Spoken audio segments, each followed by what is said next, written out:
conversando com as pessoas lá atrás, o grupo do fundão. Eu nunca fui amigo dele e eu também não gostava dele. Eu achava ele ok. Só que ele tinha uma mania chata de comer caneta. Sim, ele não mastigava caneta igual pessoas normais mastigadoras de caneta. Ele comia as canetas, sobrava nada delas. Por isso ninguém emprestava caneta pra ele. Só que teve um belíssimo dia, eu lembro até hoje, o sol bonito, ensolarado. Eu tava muito feliz naquele dia, nada podia dar errado. Só que não. A professora que tava dando aula no momento chegou perto da mesa dele e perguntou por que ele tava escrevendo de lápis. E se ele não escrevesse de caneta, ela não iria dar visto no caderno dele. Até que essa professora, que era muito linda no caso, perguntou pra mim se eu podia emprestar minha caneta pra ele, já que eu tinha 2 canetas. E eu pensei, pô, tá doido? Ele vai comer minha caneta toda, esse brutamonte. Só que essa professora, além de ser muito linda no caso, ela era minha professora preferida, era professora de inglês, que era a minha matéria preferida também. Então eu disse que sim, que podia emprestar pra ele. Mas eu falei pra ele, Otávio, não estraga minha caneta, cara. Beleza. Então aí beleza, eu fiquei só olhando pra ele na aula, pra ver se ele ia botar minha caneta na boca. Quando a aula da professora acabou e deu a hora do recreio, eu pedi pra ele devolver. Só que ele pediu pra ficar com ela até a hora da saída. E eu achei isso ok. Ele não tinha comido minha caneta até agora, então eu acho que tava tudo bem. Quando eu voltei pra aula, ele sentou muito longe de mim. E não dava pra saber o que ele tava fazendo. Mas eu já tinha colocado tanta fé que ele não ia comer minha caneta, que eu já tinha virado um anjo.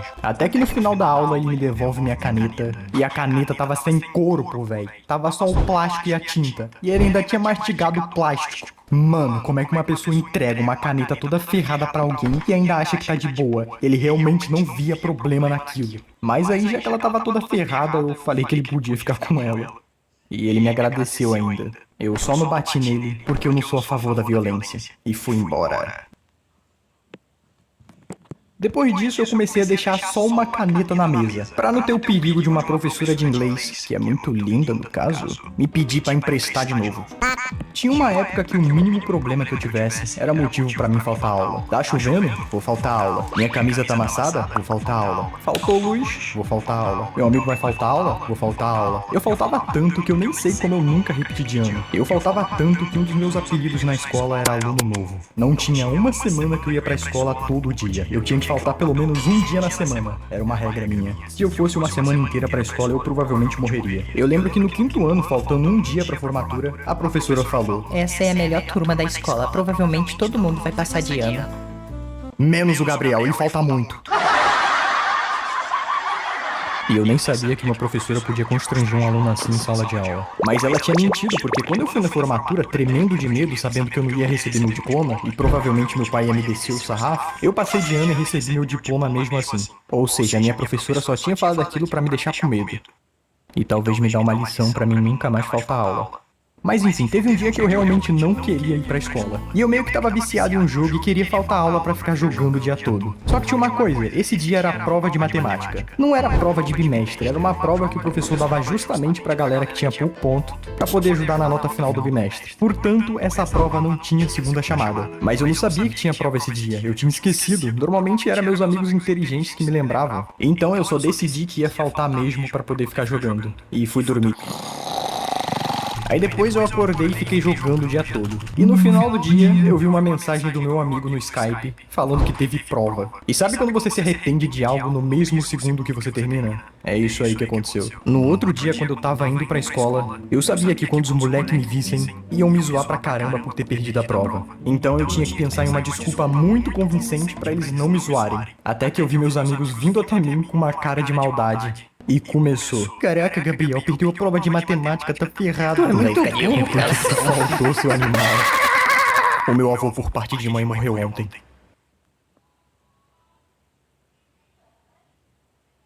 Caraca, cara, sinto muito. Meus pesos, tá tudo bem com você?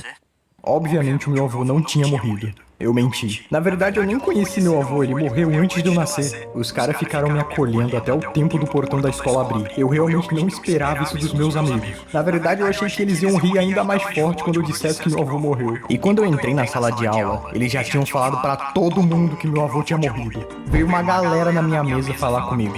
E naquela hora eu já tinha me arrependido. Era melhor eu ter sido zoado por uns minutos e depois todo mundo ia esquecer disso mesmo. Até que uma hora o professor de matemática entrou na sala de aula. E eu tava rezando pra ninguém falar isso pro professor. Mas não adiantou nada. O Douglas, que nem era tanto meu amigo assim, foi na mesa do professor e disse: Ô professor, o Gabriel não veio fazer a prova ontem porque o avô dele faleceu. Ajuda ele, professor. Gabriel, isso é verdade. Então depois eu te dou a prova pra você fazer, tá bom? Cara, naquela hora eu já tava me sentindo muito mal. E eu queria dizer a verdade, mas não tava. Já tinha chegado num nível que se eu falasse que era mentira, todo mundo ia me linchar na escola. Mentira, provavelmente só ia ficar todo mundo desapontado comigo por brincar com coisa séria. Quando foi o final da aula, o professor me deu a prova pra mim fazer a segunda chamada. E eu nem tinha estudado pra ela, eu não sabia que tudo isso ia acontecer. Mas mesmo assim eu fiz ela sem saber nada. E o pior é que eu tirei uma nota razoável, o que me fez não ficar de recuperação em matemática. E provavelmente até hoje, todos os meus amigos e o professor não sabem que era mentira. Até porque eu nunca tive coragem de contar pra eles. Mas apesar de eu ter me arrependido dessas mentiras que eu contei, eu descobri que mesmo meus amigos sendo um bando de idiota que só pensam em falar merda 24 horas por dia, eles ainda assim se importavam comigo e com os meus sentimentos. Algo que eu não esperava deles. E isso me fez ver eles de uma forma diferente depois desse dia. E sabe uma coisa engraçada? Eu nunca contei essa história pra ninguém. Só eu sei disso. Agora 500 mil de pessoas sabem. Por favor, guardem segredo, tá bom? E o que aprendemos com essa história? Mintam pra todas as pessoas que vocês conhecem pra levar vantagem em cima de todo mundo. Brincadeira, pessoal, mentir é errado. E aí, galerinha? Passando aqui pra agradecer todo mundo que enviou fanarts no meu e-mail. Eu vou estar colocando fanarts em todos os finais de vídeo, pelo menos nos vídeos de história. E caso você queira que a sua fanart apareça aqui, é só mandar no e-mail ali embaixo. E muito obrigado por assistir o vídeo até o final. E fiquem de olho na comunidade, que eu vou postar coisas importantes lá. Então, fica de olho lá, tá bom?